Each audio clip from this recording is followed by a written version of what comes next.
नदी गाड़ू घसर घसर पैदा कर दे हन 7-8 लड़का। हाँ, कमाई एक ठे नाय और 2 ठे बेटवा जाने में लुहा लुहाड़ाई करत हन। बतावा 5 ठे बिटिया 6 ठे हईन, कैसे बियाह शादी होई, कैसे बुढ़ापा पार होई हमार।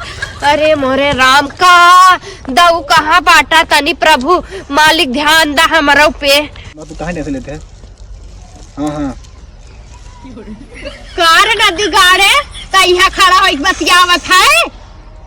तेरी नहीं तो दिमाग हमारा खराब मत कर, समझी ना है का भाई हमार ने। हाँ। चल बियाह करा ही बात। कैसन बियाह भी ना सचिया के बाटे ठंडी अंता हूँ। बियाह है इसे सचिया नहीं ने। हाँ। कि सरबा गरह समोई पास करावे। हाँ। उस सरबा कहा था मेरा नाम से पास होता है कि का शादी करते हैं। अच्छा समूही लेवे बिना तू बियाह कर बना दिगाड़ू 5 बहन बैठी है ना भाई बियाह करत है ना दहिया रंग नाती नहीं ते चला जाए मामा घरे ना आती है लठिया ना ऐसे घुसा जावे बता दे भाई। हां कमाई धमाई एक ना बाटे जाता समूही बियाह करे उठावे लोन।